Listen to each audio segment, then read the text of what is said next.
কাজ করতে চান বা অনলাইনে কাজ করতে আগ্রহী কিন্তু কিভাবে কাজটা শুরু করবেন বুঝতে পারতেছেন না, তাদের জন্য হচ্ছে আজকের ভিডিওটা। আপনাদের ভালো না লাগলে কিন্তু আপনারা স্কিপ করতে পারেন, সমস্যা নাই। কিন্তু আমি সবসময় কিছু টিপস দেওয়ার, আর আমি আমার লাইফে যে যে প্রবলেমগুলো ফেস করছি সেগুলো গ্রহণ করেছি অনলাইন প্ল্যাটফর্মে এসে। আমি কিন্তু ফ্রিল্যান্সিং এর কাজও শিখেছিলাম জানেন, বাট ওইভাবে সময় সুযোগ হয় না, ওইরকম সময় পাই না। আমার সাথে যারা হচ্ছে 2018 সালে ফেসবুক পেজ, ইউটিউব চ্যানেল খুলেছে তারা কিন্তু সবাই সাকসেস, ঠিক আছে। আমি কোনো সাকসেস হতে পারলাম না এই কারণে, কারণ আমি কন্টিনিউ এই কাজগুলো করি নাই। সবাই কিন্তু লেগেছিল, কাজগুলো করছে, এবং সবাই সবার কাজ কিন্তু একদিন দুদিন করতাম আবার থেমে যেতাম, ঠিক আছে। উৎসাহ হারিয়ে ফেলতাম বা যেটাই বলেন, আমি কিন্তু সেই কাজগুলো করি নাই। তো কন্টিনিউ যদি আপনারা কাজ করে যেতে পারেন, এখান থেকে ভালো একটা ফিডব্যাক আশা করতে পারেন। আমি সবসময় আপনাদেরকে বলবো, যারা এখনো একটা পেজ ক্রিয়েট করেন নাই বা চ্যানেল ক্রিয়েট করেন নাই, তারা একটা পেজ বা চ্যানেল ক্রিয়েট করে রাখতে পারেন। এবং নিত্য নতুন আপনারা ভিডিও করেন না কেন, আপনারা তো ভিডিও করতে পারেন। এই যুগে এসে ভিডিও করতে পারেন না বা একটা স্মার্টফোন নিয়ে এরকম ব্যক্তি খুঁজেই পাবেন না।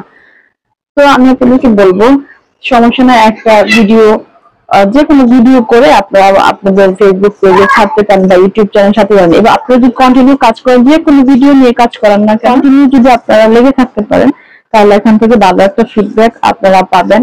আর অনলাইনে কাজ করতে হলে আপনাকে প্রচুর পরিশ্রম করতে হবে এবং ধৈর্য ধরতে হবে, ঠিক আছে। প্রচুর পরিশ্রম এবং ধৈর্য ব্যতীত আপনি কখনোই আপনার সাফল্যে পৌঁছাতে পারবেন না। কেউ যদি বলে কিন্তু শর্টকাট ওয়ে থাকলেও সেটাতে সাফল্য বেশি গুরুত্ব পায় না, বা সেই সাফল্যটা আপনি বেশি দিন ধরে রাখতে পারবেন না। তাই আমি সবসময় আপনাদেরকে বলবো যে আপনারা যাই করেন না কেন, অপশন সবসময় রাখবেন, কারণ সেকেন্ড অপশন ছাড়া কখনোই আপনি চলতে পারবেন না, ঠিক আছে। আর সেকেন্ড অপশন থাকলেই আপনারা কিন্তু জীবনে কিছু করতে পারবেন। একটা কয়েকদিন আগে দেখছেন যাদের সেকেন্ড অপশন ছিল তারা কিন্তু ভালোই ছিল, আর যাদের সেকেন্ড অপশন ছিল না তারাই কিন্তু অনেক সাফার করছে।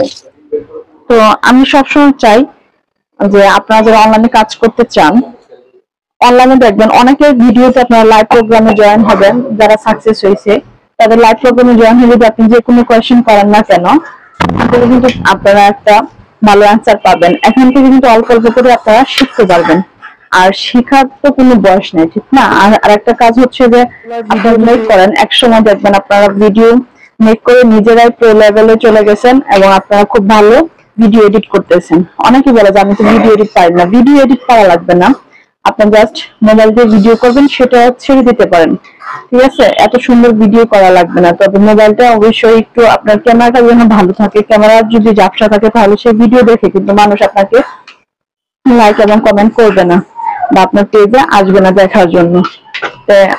আরেকটা বিষয় হচ্ছে, অনলাইনে কাজ করতে হলে আপনাকে মাথায় রাখতে হবে যে আপনি অনলাইনে কাজ করতেছেন, এমন কোন জিনিস আপনি আপলোড করবেন না যেটা হচ্ছে সবাই দেখবে না বা সবাই দেখলে তাদের সমস্যা। যেমন অনেক সময় বাচ্চারাও কিন্তু অনলাইনে আসে, তারাও কিন্তু আমাদের দেখে দেখে অনেক কিছু শিখে।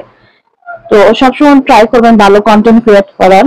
2024 সাল তো চলে গেল, 2025 সাল চলে আসছে। আপনারা যদি 2025 সালটাকে কাজে লাগাতে পারেন এবং কন্টিনিউ কাজ করে যেতে পারেন, তাহলে কিন্তু দেখবেন আপনাদের এই পেজটা থেকে জীবনে কিছু করা সম্ভব। আর ব্যাকআপ পেজ হিসেবে আপনারা যখন সাকসেস পেয়ে যাবেন তখন আরেকটা পেজ খুলে রাখবেন, কিন্তু প্রথমে একটা পেজে চালিয়ে যান। একটা পেজ চালিয়ে গেলে দেখবেন এই পেজটা আপনাকে অনেক দূর নিয়ে যাবে। আর আপনি একটা জিনিসের পিছনে পরিশ্রম করবেন, সেটার থেকে ফিডব্যাক পাবেন না, এটা আজ পর্যন্ত কোথাও কিন্তু নাই। যে যত বেশি পরিশ্রমী সে তত বেশি সফল, কারণ অলসরা দেখবেন অত বেশি সফল হতে পারবে না। কিন্তু আপনি যদি পরিশ্রম করেন আপনার পেজের পিছনে, তাহলে দেখবেন আপনি সফল হয়েছেন। তো অনলাইনে কাজ করতে হলে, আমি আবারও বলি, অনলাইনে কাজ করতে হলে আপনার পরিশ্রম করতে হবে এবং ধৈর্য ধরতে হবে। এক দুদিন ভিডিও মেক করে যদি আপনি হাঁপিয়ে যান, তাহলে এই প্ল্যাটফর্ম আপনার জন্য না। আর সবসময় ট্রাই করবেন ভালো কোয়ালিটির ভিডিও মানুষকে উপহার দেওয়া, এবং আপনি আপনার মেধাটাকে অনলাইনে কাজে লাগাইতে পারেন। অনলাইনে কাজে লাগিয়ে কিন্তু আপনি চেষ্টা করবেন আপনার যে সফলতার শিখরে পৌঁছানো, সেটা নিজেরটা নিজে করার। তো আজকে আশা করি ভিডিওটা বেশি লেন্থ হয়েছে, আর আমি বেশি কথা বলবো না। তো যারা আমার ভিডিও টপিকটা বুঝতে পারেন নাই, আশা করি আপনারা ভিডিওটা যদি ফুল দেখেন তাহলে অবশ্যই বুঝতে পারবেন। দিন শেষে বলবো, সবাই ভালো থাকবেন, সুস্থ থাকবেন। আল্লাহ হাফিজ। নিজেকে সময় দিন, নিজের কাজটা ভালোবেসে করেন। Thanks for watching my videos. Allah Hafiz.